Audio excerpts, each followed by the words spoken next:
Shalom lekulam. Today's class is going to be about Tisha B'Av, about Eicha, where we are in the redemption, where are we heading towards, and what do we have to still do in order to better ourselves and become the best nation that we know we can and should be. Before I start the class, I want to say that usually I talk about optimistic things, I talk about redemption, I talk about the faith in ourselves and our students in Am Yisrael, and today's class is going to be a little bit different. Meaning, I am going to be talking about all those things, but with also putting a lot of emphasis on the destruction of Beit HaMikdash, on Tisha B'Av, and about Eicha, and I believe that those things could complement each other if we learn it correctly.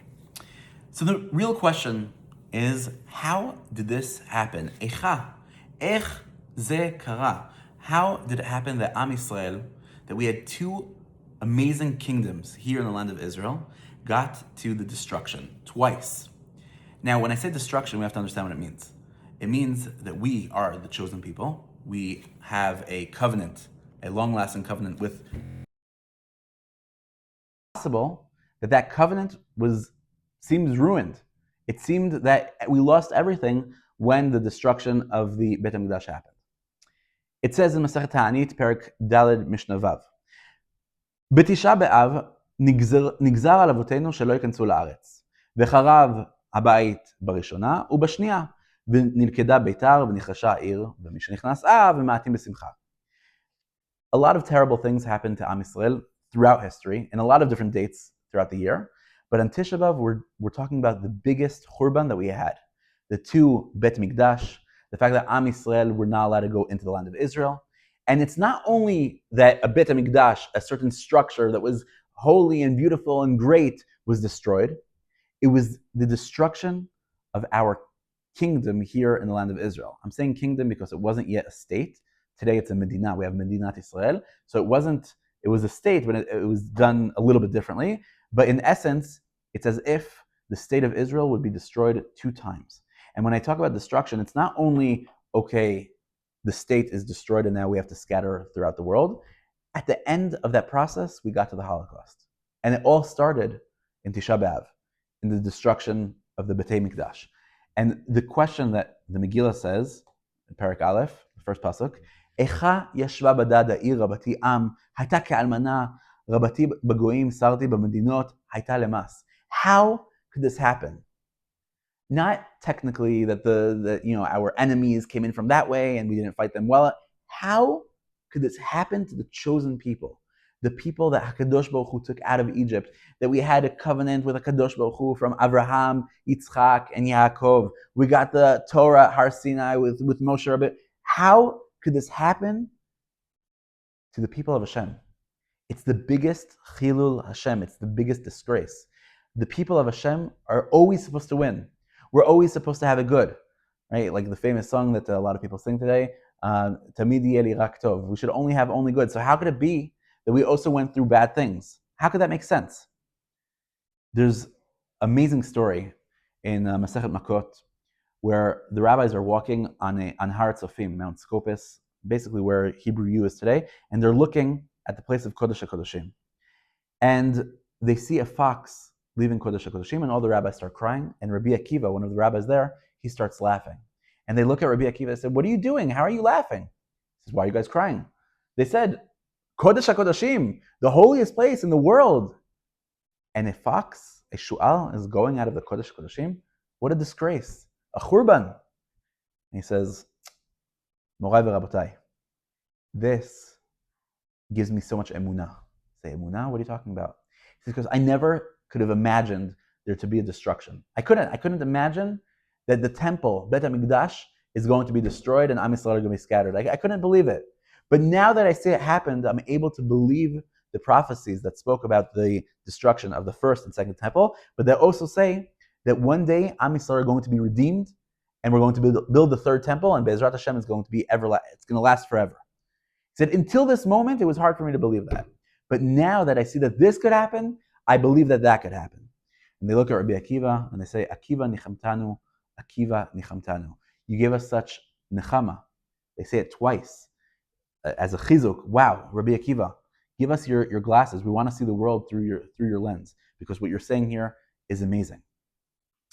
The question is, how do we view what we have or don't have today within Am Yisrael, Klal Yisrael, Medinat Yisrael? Where are we at, and where do we need to go? Are we in redemption? Are we still in the Galut?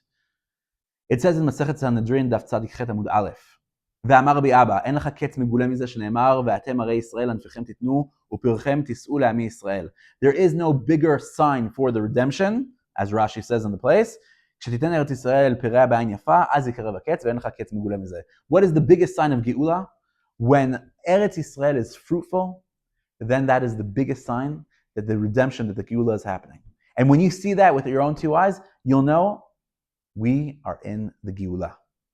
Around 200 years ago, there was a journalist by the name of Mark Twain that came to the Holy Land, and he writes a journal of his time here, his journeys in the Holy Land, and he says that if there could be an award for the most disgusting country in the world, he would give it to the land of Israel. Why? Because it's not fruitful, there's no trees, almost no people, it's basically desolate, there's nothing happening here. He's writing this, he describes that he's sitting on the Galil, overlooking the Kinneret.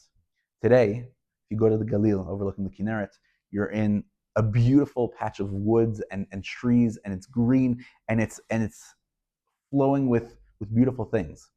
Today, we are living in Shefa here in Eretz Yisrael. We have every single thing we need. We have good health, we have food in the supermarkets, we have a strong economy, we have a strong army. We are living in some kind of paradise. Having said that, we also go through a lot of terrible things. We know October 7th, just 3 years ago, and we know that within Am Yisrael we have a lot of hate and a lot of things that we need to deal with. But zooming out a little bit, we're living in the best times that the Jewish people had probably ever. Also materialistically and also spiritually. The amount of people today that are Shomer Shabbat, that eat kosher, that connect to Torah, to mitzvot, is skyrocketing. I don't think the Jewish people ever had that in history. In history, I don't think we ever had that. The amount of people that sit and learn Torah, it's amazing. So on the one hand, we're living in Gan Eden, but on the other hand, we keep on holding ourselves back from where we really need to be. And that's what we're going to get into now. It says in Masechet Ta'anit Daf Lamed Amud Bet, כל המתאבל על ירושלים זוכה ורואה בשמחתה, ושאינו מתאבל על ירושלים אינו רואה בשמחתה. If you could be in sorrow because of the Churban of Jerusalem, of Yerushalayim, you'll be able to be happy with the rebuilding of Jerusalem. Meaning, if you still are able to get to that place of avelut and to be sad about what we don't have anymore, that same person, you, will be able to one day be happy with the rebuilding of Jerusalem. There's a story I like to tell about this. Rav Kook, around 140 years ago, he did something called Masa HaMoshavot, probably like 120 years ago. He did a Masa Moshavot, meaning he took the biggest rabbis of the time and he said, we need to study not only Torah, obviously also Torah, we need to study Am Yisrael. We need to go around to the different kibbutzim, to the different places in Israel, and to study Am Yisrael, what gets them going, what gets them ticking, in order for us, the rabbis and the Torah, to be relevant. At the beginning, there was a lot of people that were against this idea. They didn't really want to go to kibbutzim that were non-religious. At the end of the day, Rav Kook was able to convince them that they'll be able to get the best kosher food, and there'll be a minyan because they traveled with a group of 10, and Rav Kook was able to ensure that on the religious aspects they'll have everything they need, and they'll be able to go around. They get to one of the kibbutzim, and at midnight there's a very special type of tradition that people do. It's called Tikkun Chatzot. It's basically at midnight they wake up and they are in Avelut, and they say Pirkei Tehillim because of the destruction of the Churban, with a prayer that the third temple, Bet HaMikdash HaShlishi, will be built Be'ezrat Hashem B'mehera B'yameinu. So Rav Kook would say this Tikkun Chatzot every single night. There's a very famous story about the Harav Nazir that got connected and close to Rav Kook because of that story, but we'll put that aside for a second. And imagine the screen is split. On the one side, you have these big rabbis all dressed in black, and they're crying because of the Churban of Bet HaMikdash. It's midnight. And on the other side of the screen, what did the kibbutznikim, the non-religious kibbutznikim, do at midnight? They started a party. They started dancing hora, men and women together. They were dancing and joyful, wearing their khaki. And that's the two sides. And the rabbis are looking at the chilonim. They say, like, what are these guys doing? And the chilonim are looking at them. Why are all these rabbis crying? Like, what's happening there? And Rav Kook describes himself being torn between these two sides. On the one hand, of course, Rav Kook was a religious, mazir religious. He was a Talmid Chacham. He was one of the Gedolei Ador. Of course, he says Tikkun Chatzot. By the way, I've done it a few times. It is one of the most spiritual things to do, because in the middle of the night, it's like the darkest time of night. You're dafka talking about the Churban, and you're able to start seeing when it's getting lighter. From the darkest, you're able to see the light. But going back, Rav Kook, of course, he's going to say Tikkun Chatzot, and he was with a big shiver of what happened to Bet HaMikdash. On the other side, look at these chilonim building up the land, building up the country, and they're happy about it, and they're doing it with simcha. So he runs to the guard of the kibbutz and he says, let's switch clothes. The guard says, what are you talking about? He says, I'll give you my clothes, you give me your clothes, half an hour, we'll switch back. Okay? Rav Kook comes back with khaki clothes, he goes to the chiloni side, and they all look at him and they say, what are you doing? He says, I want to be a little bit with your enjoyment of building Eretz Yisrael. Look at this, look at the simcha. Look at your simcha of the kibbutz galuyot, of building up kibbutzim and yeshuvim in Eretz Yisrael. I want some of that. And the Haredi rabbis are looking at Rav Kook and say, what are you doing? He says, we need to hold it with two of our hands. On the one hand, yes, there was a destruction of B'tei HaMikdash. Yes, Am Yisrael is in what we call the Galut. But on the other hand, we are starting the Geula. We're at Atchalta the Geula, rebuilding the land of Israel, B'simcha. These two things right now, they exist together. Be'ezrat Hashem, one day, it's going to be without the Tikkun Chatzot, and the circles will be done in a good halachic way. But right now, I have to hold these two truths together. I think that's where Am Yisrael is right now. We're not exactly there. We're much more advanced. Baruch Hashem today, Am Yisrael, we're in a place that on the one hand, we're not in the Geula Shlema yet. We don't have Bet HaMikdash, and we don't have Mashiach, and we don't have the Sanhedrin, and we're not yet the Or Lagoim of the world. On the other hand, we are in a place right now that we're able to elevate ourselves. The only thing that's really, really, really stopping us is ourselves. If we would know how to be in Achdut with Ahavat Chinam, we'd be able to get to much higher places. The story in Sefer Bereshit says, Vayikra Hashem Elokim el Adam vayomer lo Eicha. After Adam and Chava eat from Etz Hadat Tov v'Ra, something that they were not supposed to do, they were hiding. They were very, very embarrassed. And Hashem comes to them and says, where are you? Now, all the commentaries say, of course, Hashem knows where Adam and Chava are. He didn't want to scare them. He didn't want to start off like that.